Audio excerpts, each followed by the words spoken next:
This episode of the Totally Rad Show is brought to you by Netflix. Go to netflix.com/TRS for your free trial membership. Coming up on today's show, we check out the comic book Incognito. Rad Show.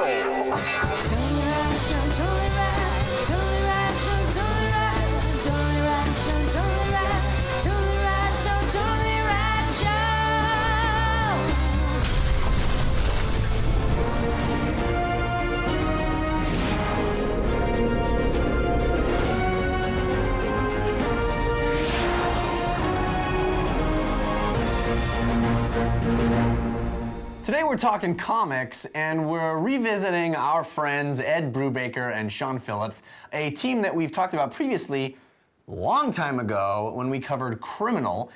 This is their latest teaming up. It is a book called Incognito. And similarly to Criminal, and they've also teamed up for Sleeper, it is one of those superheroes in the real world kind of mixtures of gritty realism and over-the-top kind of superhero pulp flavor. In this book, you have a character who used to be a super criminal and ratted out his super boss, basically, yeah, the sort of mastermind of the evil guys. He ratted him out and got put in witness protection. And so the book opens with him leading a very mundane, normal life as a office lackey in a assumed identity that he's living in, and little by little he starts having episodes where he wants to go back to his old life, or maybe versions of his life that aren't quite the same. So parts of the superhero, and not even superhero, more like the old pulp serials like Doc Savage and The Shadow. It's really more of the inspiration of this book. But anyway, that kind of life starts creeping into his mundane life, and he starts doing more and more of those kinds of things. Dan, I think I remember you liking Criminal quite a bit. Very much. Yeah, and Brubaker fan, and these guys, I think we all both commented loving the art. I think all of us are big Sean Phillips fans. What do you think of Incognito? Yeah, Criminal is like in my top 5 probably. Incognito, didn't like it as much as Criminal, but top 5, I mean, it doesn't mean you don't like something. Yeah. But I really did like Incognito quite a bit. It was neato. Incognito? And Incognito. Neato? I love Sean Phillips' art. What's really cool, not just the art, but the coloring too. It's cool seeing that art with this coloring, because the coloring is very colorful in that there's like washes of old school comic book colors, blue primary, like blue, yellow, orange, over really gritty, more real naturalistic art. So simplified naturalistic, although most comics is simplified. But so that created that is the tone of this book. Like the art really reflects the tone of the book.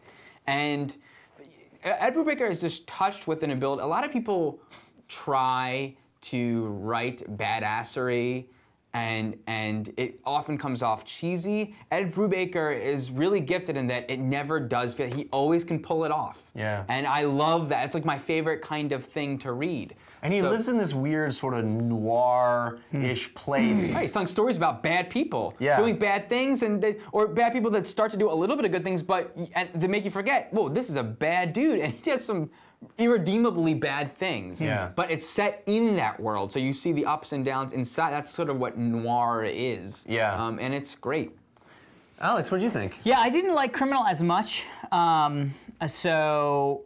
but I think this is sort of right up my alley. I love the way that he sort of, you know, some of this sort of origin story. Not only did you get sort of this, and it's just peppered in. It's not an origin story book, but really the origins that you get are not just the origins of this specific character, but you literally get the origins of superheroes and supervillains all in the same event. And the way that everything gets tied together, I mean, the writing is amazing, and conceptually it's such a joy to read. You know, and it gets to that same sort of thing. It's like, you know, the sort of bad guy gone good, but is he good? And what, he's really a bad guy doing bad things, but then it's like, you know, is there a way for him to do bad things and have it be good? You know, that sort of blurred line between good and evil. And then also the sort of, sort of like Wanted, there's that sort of drudgery of life and the sort of like plain people don't get that there's this higher thing, and there's even that character who has has been close to an event that involved superhumans and thus can sort of like is blinded and bored and sort of, her life is sort of crap just because she knows this other layer exists. I think all of those themes were really, really fun to experience. I had a blast reading it. Yeah, I like it a lot as well. I'm a huge fan of the art. I can just get inside that world. It's so accessible. The layouts, the page layouts are so interesting and dynamic.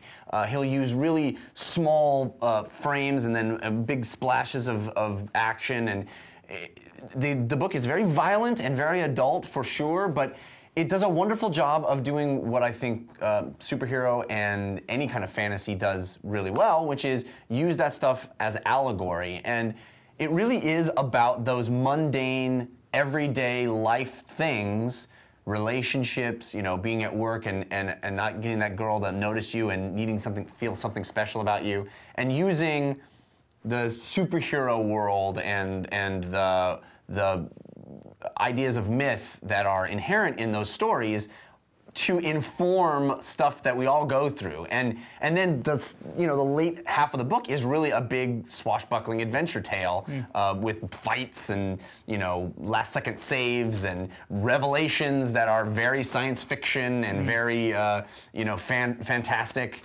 So it's got really all the elements that make comic books fun and that separate comic books from stuff that you can really do anywhere else. I dig the book a lot. I agree with you, it doesn't hit the level of a Criminal for me or even a Sleeper, which is a very similar idea that these two explored earlier, which is sort of the guy who used to be one thing and is pretending to be something else.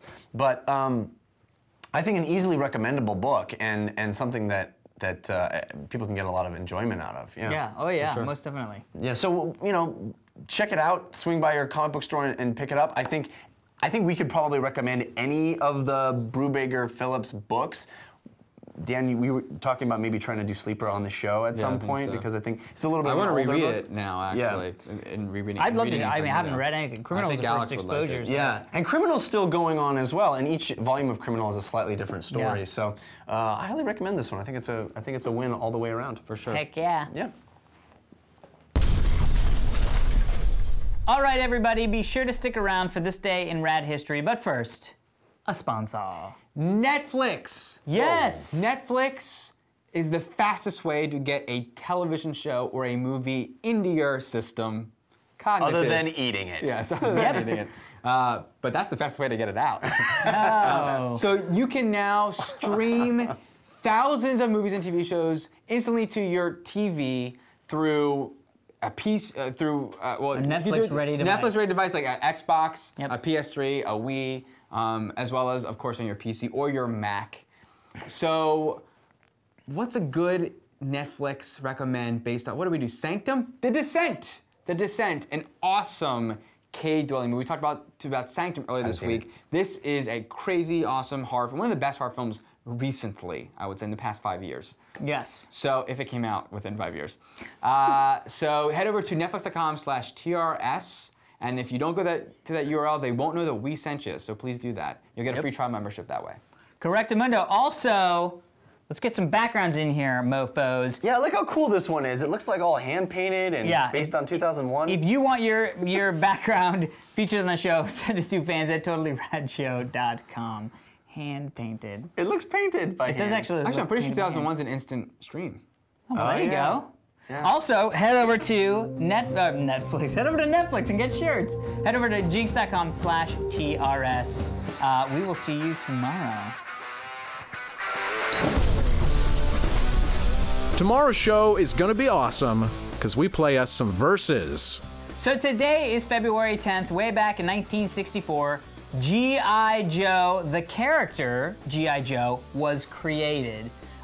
It started out as a generic toy, like a 12-inch stand-up. Yeah, like large. Yeah, like a 12-inch stand-up doll, as a GI from World War I, I think. I have a very vivid memory, as we all were. I was super into G.I. Joe when I was a kid. I have a very vivid memory of my friend Patrick and I watching a commercial for the Jeep that said comes with G.I. Joe, and we thought they finally are putting out the actual Joe. Yeah. Him, G.I. Joe. We have to get this. Yeah. I too like desperately wanted Joe. Like who? Yeah. Which one of them is Duke? Okay. Yeah, it looked like Duke. Looked like they. Why is Duke Joe. or Flint the leader? It should be Joe. Yeah, they say Yo Joe. And not only that, but I remember hearing about that they were originally My this buddy big had- thing, and I was my like, bud- that's not GI. That's not I know. cool. My buddy had one of the big. It was like basically it was cloth it was dolls for men. I mean, Yeah. literally that was like dolls for boys. Yeah. They like. I mean, it's sort of Cabbage Patch got there, but you know what I mean. Like you would like dress them up in the thing, and then of course you look at the actual action Dress them figures, up. and that's the same stuff that you did. You were like, oh, now he's got a little vest on. Now he's got a backpack, and he's running through the I thing. didn't do that. You should. I It was had amazing. I had battles with I don't know what you're mine. talking about. Mine dude. were At Soapbox weird. Mark sent that in. He probably thinks you're weird. battles.